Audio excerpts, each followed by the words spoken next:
Howdy there, folks. This is Lapidary Dave, and we have a very special treat for you today. We're going to be showing you folks the Diamond Pacific Genie Trim Saw Attachment. I've used this several times throughout the years in my career, but I've never had the pleasure until now to actually own one. You can pick this up from diamondpacific.com or from one of their distributors. Essentially what this does is lets you turn the right side of your Genie into an 8-inch trim saw. I really like the Diamond Pacific Trim Saw Attachment because it doesn't take oil, which is really cool, keeps you from getting greasy. Me and Sweet Jim use a trim saw that takes oil, and it can be really messy, and sometimes it's kind of annoying when you're just trying to trim up some slabs. So this is a huge blessing. No special tools needed. You can just spin off the adapter on the right side, throw on this attachment, and you are good to go. The Diamond Pacific Trim Saw Attachment kit comes with this hood that replaces the plastic hood on the right side of your machine, your Genie. It comes with a 8-inch blade. It comes with the saw adapter. And it comes with this table and reservoir. You don't need any fancy tools to get this on there. Essentially, you just take off the hood. Then you would spin off the right side adapter like you would if you were swapping out wheels.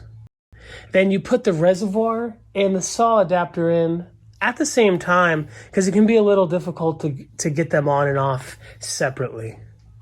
But it's still pretty easy and super fast nonetheless. So that's how you get the saw adapter on. What we're gonna do now is remove this tray, and we're gonna put 5 pints of water in it. If you folks use the WaterAid, this would be the time to put in your WaterAid. It says 6 drops per pint, so 30 drops. You don't wanna overfill this, and you definitely do not wanna underfill it. I would say make sure that you have about that much of the saw blade submerged in water. Then, of course, you're going to want to place the tray or the table back in. One other thing you might want to point out, Dave, is the fit when you install the hood. This piece goes into this section here like so.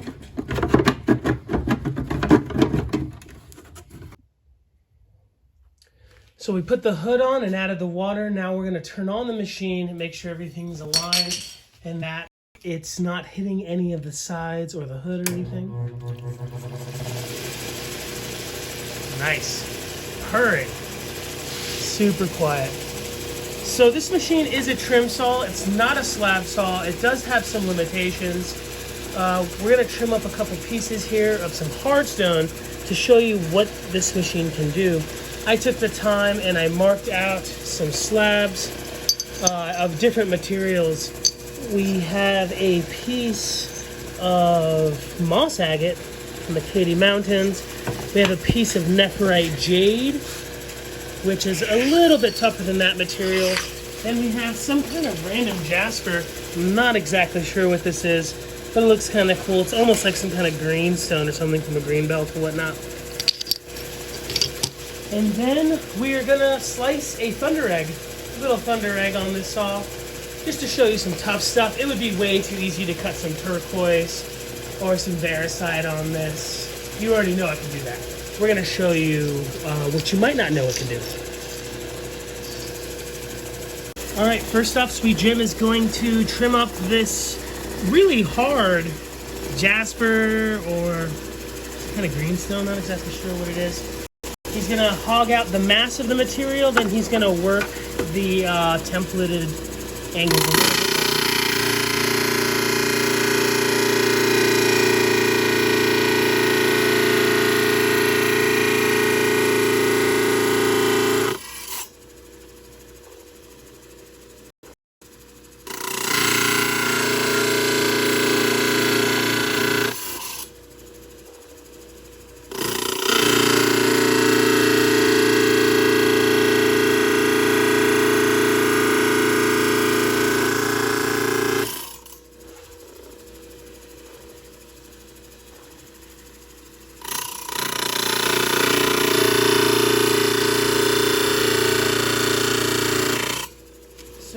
you can tell he's doing some techniques to remove the material. He's not getting too close.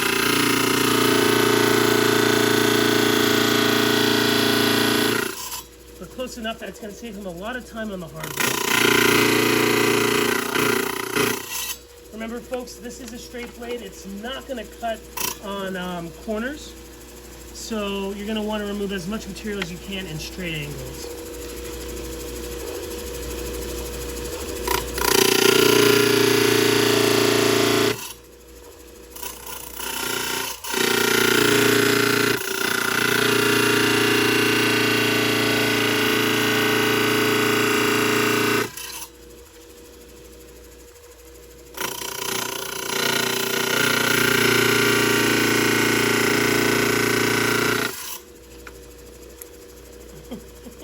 Nice. You want to get rid of that little corner there for us? I really like it. I'm super impressed. Yeah, that's a fine trim saw. I tend to want to use my cutoff wheel, but after seeing this, I might have a change of heart on how I go about cutting out my shapes. Here's a little harder piece of. Sure. Again, folks, what trimming up a slab is actually doing is saving your hard wheels labor. Time is money, diamond is money. So it's saving you a lot of time and money. You know, just by trimming up a stone, you can save yourself hours on a set of pieces.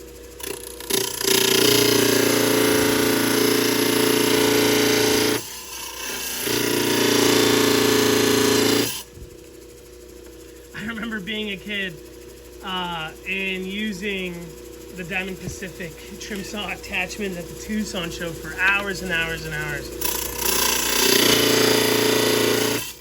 Every day while I was there. That brings me back, for sure. Alright, I'm going to do this jade. Is that okay with you? Yeah. You do the moss? It's all yours, buddy. Alright, so I would say this one was the softest of the three, even though it is rock hard. The second hardest is probably the Snefferite Jade.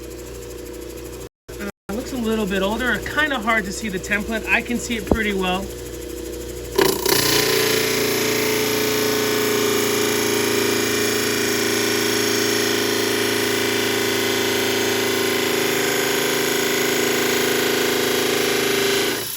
Oh yeah, a lot harder than that first stone.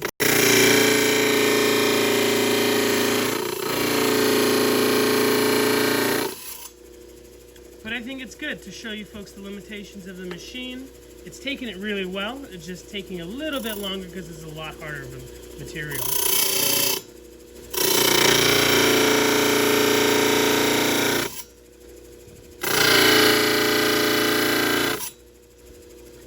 I gotta say, Jim is better trimmer than I am. He was doing a much better job.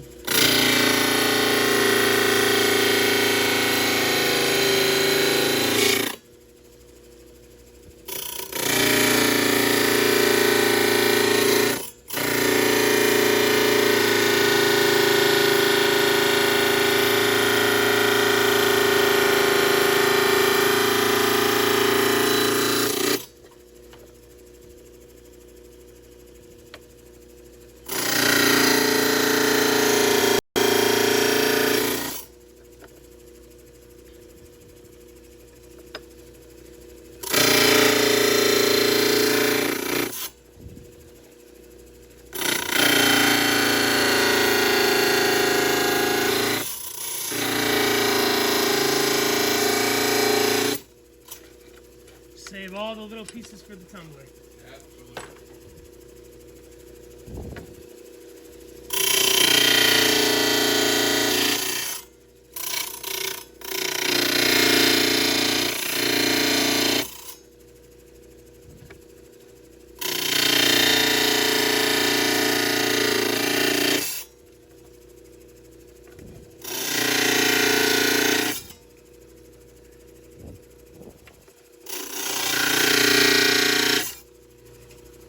Pretty close for me.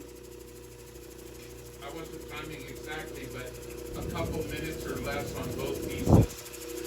like you say, the closer you get to cut, the easier it is going to be to get through the first stages. I'm one of the type of people that don't really like to take it as close to the template as I did here and here, and as Jim did. Jim's been cabbing a lot longer than me, so even though he took it to that end there, he's still going to get the shape that he templated. He's just cut so many cabs. Yeah, but it was definitely a success. This material is super hard and would have taken me so long to just sit there and melt away the jade. Some people use like 36 grit reels if they don't have saws and stuff, and I don't know. I had fun. I'm not going to have all the fun. I'm going to let Jim come in here and do this piece of moss. Good shape. Remember, folks, a good shape can sell faster than the same material larger that is a less desirable shape. But that's a topic for another video. One thing I want to mention, which you've seen before, this blade is thin and it's not dangerous. I can actually run my hand on the wheel. I wanted to say the same thing and I forgot it. But here's the thing, okay. Anything that thin spinning at 1750 RPM with pressure will cut you. Yeah, if I was to punch this or slip into it, yep, it'll burn you and cut you. But in reality, if you can run your finger on it, it's not burning me. It's not, oh, it's cleaning my hands. There we go, yeah. Hand cleaner. And I'll show you, folks. The only thing it's really, you got to worry about is your finger now. It will dig into the nail right there. Yeah. Yeah, there it is. So be aware of where your hands are. Sorry about that. All right, here we go. So be aware where your hands are when you are using lapidary grinders and lapidary saws at all times. And remember, I have glasses on, but you wanna run safety glasses. Always. And hearing protection's probably not necessary, but definitely eye protection is good to go.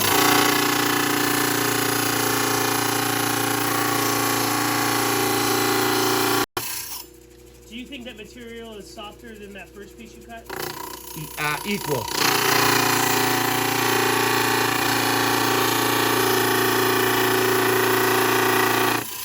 Man, either you're putting pressure on it or that jade was the hardest of it. Yeah, very light pressure. I mean, I'm just barely.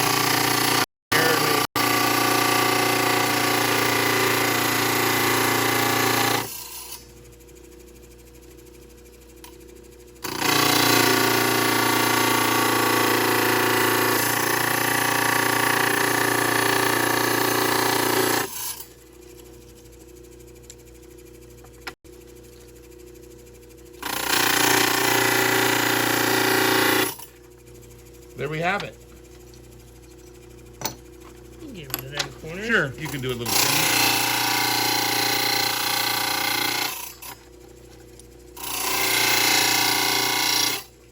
I dug into the template. I should have left it alone. You guys will develop your own technique. There is no right and wrong way. You just want to stay outside of the line or right on the line if that's what you want. And my opinion of this attachment is a solid A. It works extremely well. Let's saw a Thunder Egg. Sure. While Sweet Jim is picking out a Thunder Egg, I wanted to talk a little bit more about the limitations of this machine. Obviously, because of these washers here, it's going to be hard to work anything deeper than the length of the blade to the washer, and then any slab thicker than the washer to the base of the table there. That's common sense for a lot of folks, but you know, some folks, you know, want to get every single millimeter of use out of their blade. So I figured I'd mention it. If it's a little bigger than, if you're working something a little bigger than this thing can handle, maybe consider spinning it. It's probably bad news though. So just work with what you got. This isn't Hauser. It's Potato Patch. This is a Potato Patch. It's got a green tint to it, right? Yeah, a little bit. Potato Patch, Thunder Egg, Geode. Oh, that's right. At the Hauser Beds, yes. Yeah, what do they call it? Wiley Wells? Wiley Wells, correct. Yeah, cool. That's it. This material can be hollow, full of beautiful crystals, or it could be solid agate. So let's do a couple of these. Where to cut, where to cut. Jim has probably cut thousands of these, so he can read the stone a little bit better than me, but I'm going to go ahead and cut it this way.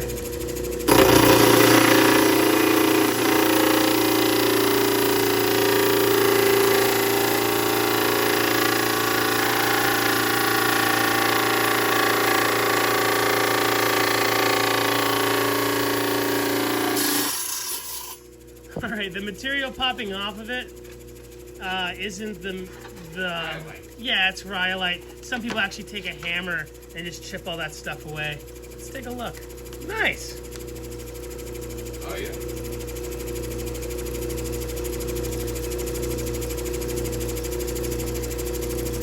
Super cool.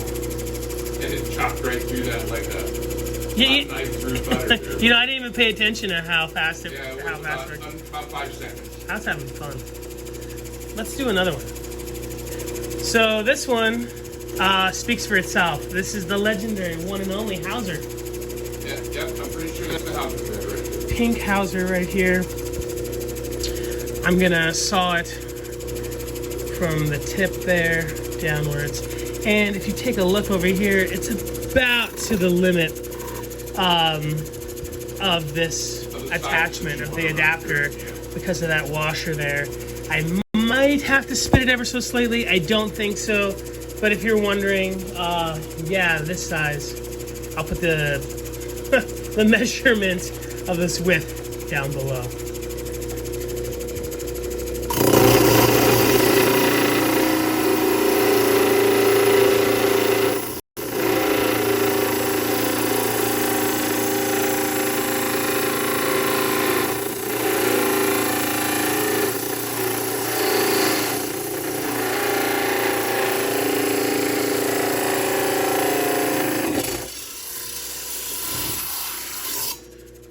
It took it all the way to the limit, but it did end up cutting this without having to spin it.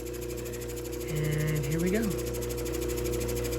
Quartz, a little bit of agate there on the bottom, but look at that inside, hiding. There's a juicy pocket, isn't it? It's a crystal, dude. Ah, beautiful. Any colors or just a... No colors, but just a super brilliant little crystal hiding in there. A little hard for me to get on camera. There we go. If we cut it the other way, we probably would have destroyed it. I would have cut it like right there. Oh, let's do that. Let's take a look at it.